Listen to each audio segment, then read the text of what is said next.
Right. नमस्कार, आप सभी का स्वागत है लकी इंस्टीट्यूट के यूट्यूब चैनल पर। मैं doctor Saurabh Khatri, IT department HOD, आपके सामने एक छोटा टॉपिक सी लैंग्वेज से संबंधित इनपुट आउटपुट स्टेटमेंट, जो किसी भी प्रोग्रामिंग लैंग्वेजेस के अंदर हम मेन मकसद जो हमारा होता है यूजर से इंटरेक्शन का, उसके लिए हमें इनपुट आउटपुट स्टेटमेंट की आवश्यकता पड़ती है। इन स्टेटमेंट्स को सी लैंग्वेज के लिए स्पेसिफिकली किस तरीके से डिफाइन किया हुआ है, किस तरीके से बताई हुई है, कौन सी स्टेटमेंट किस कैटेगरी में आती है, उन स्टेटमेंट से हम लोग क्या क्या एक तरह से इनपुट ले सकते हैं, ये सब चीजों पर हम लोग बात करने वाले हैं। सी के अंदर हमारे पास में जो इनपुट आउटपुट स्टेटमेंट है वो मेनली दो कैटेगरी में डिवाइड की हुई है। उन दो कैटेगरीज को हम लोग, एक कैटेगरी जिसे हम कहते हैं अनफॉर्मेटेड इनपुट आउटपुट स्टेटमेंट, और दूसरी कैटेगरी जिसे हम कहते हैं फॉर्मेटेड इनपुट आउटपुट स्टेटमेंट। इन दोनों स्टेटमेंट में क्या मुख्य अंतर है और इन दोनों कैटेगरी के अंदर हम लोग क्या डिफरेंशिएशन का जो पॉइंट होता है, पहले उस पर चर्चा कर लेते हैं। अनफॉर्मेटेड कैटेगरी ये कहती है कि जितनी भी इसके अंदर इनपुट आउटपुट स्टेटमेंट काम में ली जाएगी, उनके अंदर हम लोग फॉर्मेट को बताने की आवश्यकता हमें नहीं पड़ती है, क्योंकि वो अनफॉर्मेटेड कैटेगरी में है। और वहीं फॉर्मेटेड कैटेगरी के अंदर हम जिस फॉर्मेट में चाहें उस फॉर्मेट में इनपुट आउटपुट ले सकते हैं, इसीलिए हमें उसके अंदर फॉर्मेट्स बताने पड़ते हैं कि किस फॉर्मेट में हम इनपुट और आउटपुट लेना चाह रहे हैं।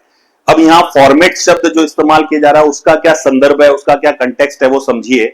फॉर्मेट का मतलब यहां होता है different different data types, different जो फॉर्मेट जिसके अंदर इंफॉर्मेशन को स्टोर किया जाता है। जैसे सी के अंदर कैरेक्टर 1 बाइट फॉर्मेट को डिफाइन करता है, इंटीजर, शॉर्ट, लॉन्ग, ये आपके 2 बाइट 4 बाइट फॉर्मेट्स को डिफाइन करते हैं। ऐसे ही रियल वैल्यूज को स्टोर करने के लिए फ्लोट और डबल जो हमारे पास अवेलेबल है वो रेस्पेक्टिवली 4 और 8 बाइट्स को डिफाइन करते हैं। तो इस तरह से हमारे पास में इंफॉर्मेशन को रखने और वापस रिट्रीव करने के लिए डिफरेंट फॉर्मेट्स अवेलेबल है। अनफॉर्मेटेड कैटेगरी हमें यह बताता है कि हमें उसमें फॉर्मेट बताने की आवश्यकता नहीं है पढ़ते लिखते समय। Similarly formatted output input statement बताएगा कि उसमें हम डिफरेंट फॉर्मेट्स में इनपुट आउटपुट कर सकते हैं, इसीलिए हम फॉर्मेट बताना पड़ता है हमें उसके अंदर कि किस फॉर्मेट में हमें इनपुट लेना है और आउटपुट दिखाना है। अनफॉर्मेटेड कैटेगरी क्योंकि फॉर्मेट के ऊपर डिपेंडेंट नहीं है, इसीलिए यहां पर दो कैटेगरी में हम इनपुट आउटपुट ले सकते हैं। One is called character based और another is called string based. Character based कहता है कि हम जो भी इनपुट आउटपुट लेंगे वो केवल कैरेक्टर फॉर्म में पढ़ा और लिखा जा सकेगा, जबकि स्ट्रिंग बेस्ड कहता है कि जो भी हम इनपुट आउटपुट लेंगे उन्हें केवल स्ट्रिंग फॉर्मेट में पढ़ा या लिखा जा सकेगा। तो कैरेक्टर बेस्ड कैटेगरी के अंदर हमें जब इनपुट आउटपुट लेते हैं उन फंक्शंस के माध्यम से, तो उसके अंदर हमें कुछ बताने की आवश्यकता नहीं है कि क्या पढ़ रहे हैं, क्या लिख रहे हैं। इट इज ऑटोमेटिकली अंडरस्टूड कि उसके द्वारा कैरेक्टर ही पढ़ा जाएगा और कैरेक्टर ही डिस्प्ले किया जाएगा। सिमिलरली स्ट्रिंग बेस के अंदर केवल स्ट्रिंग ही पढ़ी जा सकती है और स्ट्रिंग ही वापस डिस्प्ले की जा सकती है। तो ऐसे ही फॉर्मेटेड कैटेगरी में जिसके अंदर इनपुट आउटपुट काम में लेते हैं, वहां पर हमें फॉर्मेट अलग अलग में इनपुट आउटपुट लेने की सुविधा मौजूद है, इसलिए हम लोग वहां बताते हैं किस फॉर्मेट में इनपुट आउटपुट लिया जा रहा है।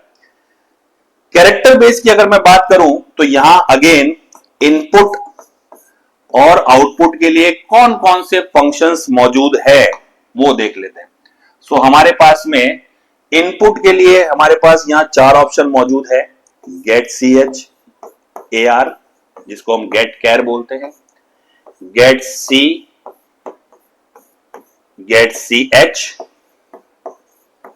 और गेट che। ऐसे 4 ऑप्शंस हमारे पास में मौजूद है एक सिंगल कैरेक्टर को इनपुट लेने के लिए सी लैंग्वेज में। मतलब इन चारों फंक्शंस को जब हम इस्तेमाल करते हैं तो they can read only 1 character at a time.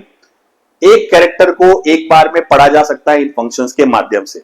Similarly एक कैरेक्टर को डिस्प्ले करना हो अगर आपको, तो ये दो फंक्शंस पुटचर और पुटसी का इस्तेमाल किया जाता है। सो पुटचर एंड पुटसी आर 2 फंक्शंस जिनके माध्यम से एक सिंगल कैरेक्टर को एक बार में डिस्प्ले किया जा सकता है। तो ये पूरी श्रेणी कैटेगरी एक सिंगल कैरेक्टर को पढ़ने और लिखने के लिए काम ली जाती है, इसलिए ये unformatted character based input output statement कहलाते हैं। सिमिलरली स्ट्रिंग की जब मैं बात करता हूं तो इसमें इनपुट और इसमें आउटपुट। इनपुट के लिए यहां पर गेटस फंक्शन का इस्तेमाल किया जाता है जो एक स्ट्रिंग को पढ़ने में सक्षम होता है। सिमिलरली आउटपुट के लिए पुटेस फंक्शन का इस्तेमाल किया जाता है जो स्ट्रिंग को डिस्प्ले करने के लिए काम आता है, मतलब प्रिंट करने के लिए काम आता है। इस कैटेगरी के माध्यम से हम एक बार में एक स्ट्रिंग को पढ़ और लिख सकते हैं, इसीलिए इन्हें unformatted string based input output statement कहा जाता है। तो ये पूरी श्रेणी अनफॉर्मेटेड इसलिए कहलाती है क्योंकि इस कैटेगरी के माध्यम से केवल कैरेक्टर पे काम किया जा सकता है और इस कैटेगरी के माध्यम से केवल स्ट्रिंग पे, मतलब किसी और फॉर्मेट पे हम नहीं काम कर सकते। इनके अंदर फॉर्मेट पहले से डिफाइंड किया हुआ है, कैरेक्टर और स्ट्रिंग, इसीलिए इन्हें अनफॉर्मेटेड कैटेगरी कहा जाता है। जब हम फॉर्मेटेड की बात करते हैं तो फॉर्मेटेड के अंदर हमारे पास में ये फ्लेक्सिबिलिटी होती है, ये सुविधा होती है कि हम जिस फॉर्मेट में चाहें उस फॉर्मेट में इनपुट आउटपुट कर सकते हैं। तो यहां पर इनपुट के लिए हमारे पास ऑप्शन अवेलेबल है स्कैनफ नाम का फंक्शन और आउटपुट के लिए हमारे पास ऑप्शन अवेलेबल है प्रिंटफ नाम का फंक्शन। सो इन फंक्शंस के माध्यम से, स्कैनफ और प्रिंटफ के माध्यम से हम अपनी आवश्यकता के अनुसार जिस फॉर्मेट में चाहें उस फॉर्मेट में इनपुट और आउटपुट कर सकते हैं। मतलब इन्हीं फंक्शंस के माध्यम से मैं चाहूं तो कैरेक्टर को पढ़ लिख सकता हूं, इन्हीं फंक्शंस के माध्यम से मैं चाहूं तो इंटीजर वैल्यूज को पढ़ लिख सकता हूं, इन्हीं फंक्शंस के माध्यम से मैं चाहूं तो float values, double values, string को, किसी और फॉर्मेट को पढ़ और लिख सकता हूं। इसीलिए इन्हें फॉर्मेटेड इनपुट आउटपुट स्टेटमेंट कहा जाता है।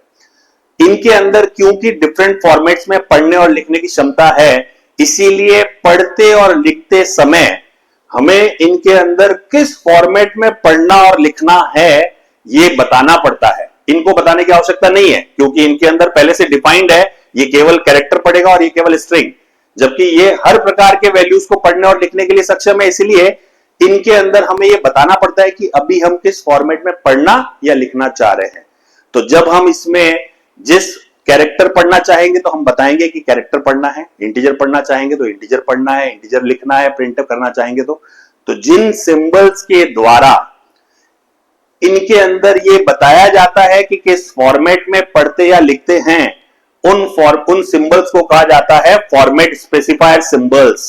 फॉर्मेट स्पेसिफायर सिंबल्स उन्हें परसेंटेज के माध्यम से बताया जाता है, परसेंटेज चिन्ह के द्वारा इंडिकेट किया जाता है। जैसे परसेंटेज सी कैरेक्टर के लिए यूज किया जाता है, परसेंटेज डी इंटीजर वैल्यूज के लिए होता है, परसेंटेज एफ फ्लोट वैल्यूज के लिए, परसेंटेज एस स्ट्रिंग वैल्यूज के लिए, परसेंटेज ओ ऑक्टल वैल्यूज के लिए, परसेंटेज एक्स हेक्साडेसिमल वैल्यूज को पढ़ने लिखने के लिए। मतलब हम इनके अंदर ये फॉर्मेट स्पेसिफायर चिन्ह बता करके ये इसमें इंडिकेट करेंगे कि हमें इस फॉर्मेट में पढ़ना और लिखना है। तो इस प्रकार से आपकी सी की इनपुट आउटपुट स्टेटमेंट को दो मुख्य कैटेगरी इन फॉर्मेटेड और अनफॉर्मेटेड में डिवाइड किया हुआ है, जिनके माध्यम से हम इनपुट और आउटपुट सी में लिया और जिसके माध्यम से हमें सी में इनपुट आउटपुट लिया दिया जा सकता है। धन्यवाद।